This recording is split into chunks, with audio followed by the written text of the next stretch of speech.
تو یہ جو سلسلہ ہے یہ سلسلہ تو ذہب ہے، یہ سونے کی زنجیر ہے جو ہم سے لے کر نبی کریم سرور عالم صلی اللہ علیہ وسلم تک پہنچتی ہے۔ اس کے زنجیر کے کسی حلقے میں شامل ہو جانا یہ بھی اتنی بڑی سعادت ہے کہ اس کے برابر کوئی سعادت نہیں ہوتی۔ ارے اور کچھ نہیں تو اس مبارک زنجیر کا ایک کڑا تم بن گئے جس کی انتہا سرکار دو عالم صلی اللہ علیہ وسلم پر ہو رہی ہے۔ تو یہ معمولی سعادت نہیں ہے، صرف اس کا پڑھ لینا، صرف اسناد کا پڑھ لینا یہ اتنا بڑا عظیم۔ لوگ بعض اوقات دیکھتے ہیں ہمارے یہاں دور حدیث کے اسباق جب ہوتے ہیں تو بسا اوقات ایسا ہوتا ہے کہ حدیثیں پہلے سے گزری ہوئی ہوتی ہیں، طلبہ نے سمجھی ہوئی ہوتی ہیں، استاد نے اس کی تشریح کی ہوئی ہوتی ہے، تو بس پڑھتے چلے جاتے ہیں۔ لوگ کہتے ہیں یار تم لوگ محض ایسے ہی پڑھتے ہوئے گزر جاتے ہو احادیث کے کو، اور اس کے نہ معنی کی پر بحث کرتے ہو نہ اس کی تحقیق کرتے ہو۔ یہ کیا مسئلہ ہے؟ مسئلہ یہ ہے کہ ہم صرف معانی ہی کی بات نہیں، وہ تو اپنی جگہ بہت اعلیٰ مقام ہے ہی، لیکن ہم اس کو بھی سعادت سمجھتے ہیں کہ اس سند کے کڑے سے ہمارا کڑا مل جائے۔ میرے شیخ حضرت عارفی قدس اللہ تعالیٰ سرہ فرمایا کرتے تھے کہ جب بزرگوں کے کسی سلسلے سے انسان وابستہ ہو جائے تو یہ بذات خود ایک بہت بڑی نعمت ہے، اور اس کی ایک مثال دیا کرتے تھے۔ مثال یہ دیتے تھے کہ جیسے ایک بہت شاندار بوگی، شاہی بوگی ٹرین کی، وہ لاہور جا رہی ہے اور عالیشان بوگی ہے، شاندار اس میں صوفے لگے ہوئے ہیں، کھانے پک رہے ہیں، خوشبوئیں اٹھ رہی ہیں اور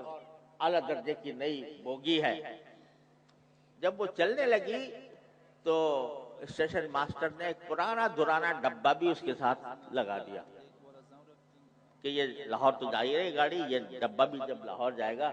تو وہاں جا کر یہ اس کی مرمت ہو جائے گی لاہور کے یارڈ میں۔ اب وہ جب گاڑی چلتی ہے تو ایک طرف تو شاہی بوگی جا رہی ہے اور پیچھے وہ ایک پرانا درانا ڈبہ چل رہا ہے تو چوں چوں بولتا ہے، اس میں سے آوازیں نکلتی ہیں۔ تو وہ بوگی جو جا رہی تھی وہ اس ڈبے سے کہتی ہے تو ہمارے ساتھ کہاں لگ گیا، یہ شاہی بوگی، یہ اعلیٰ درجے کی بوگی، تو پرانا دھرانا ڈبہ ہے، کبھی چوں چوں بولتا ہے، کبھی کوئی اور آواز نکالتا ہے، تو یہ تو کہاں سے لگ گیا؟ تو وہ ڈبہ کہتا ہے کہ بے شک میں پرانا ہوں، میں درانا ہوں، میری آوازیں نکل رہی ہیں، میرے چوں چوں بول رہا ہوں،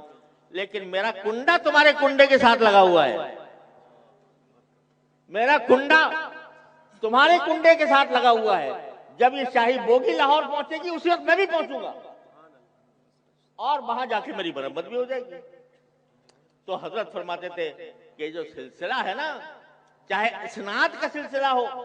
چاہے بزرگوں کے شجرے کا سلسلہ ہو، جب ہم کسی سے بیعت کرتے ہیں اور وہ بیعت ہم نے کرتا ہے تو کسی سلسلے میں کرتا ہے، نقشبندیہ میں، چشتیہ میں، سہروردیہ میں، قادریہ میں، اور وہ پورا سلسلہ بھی موجود ہے جو ہم سے لے کر حضرت علی اور حضرت ابوبکر صدیق اور نبی کریم صلی اللہ علیہ وسلم تک پہنچتا ہے۔ تو کہتا ہے ہم پرانے، ہم درانے، ہم چوں چوں بولنے والے،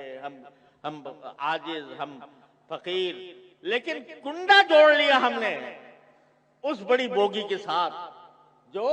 اسلاف صالحین کی بوگی ہے۔ انشاءاللہ یہ کنڈے سے جڑ جانا بھی بڑی عظیم نعمت ہے۔ تو اس لیے ہم جہاں حدیث کی حفاظت کرتے ہیں اور حدیث پڑھتے ہیں وہاں اسناد کی بھی حفاظت کرتے ہیں، اور اس لیے طالب علم نے اتنا بڑا سلسلہ آپ کے سامنے، ہمارے سامنے پڑھا ہے۔ اللہ تبارک و تعالیٰ اس سلسلے کی برکات ہم سب کو عطا فرمائے۔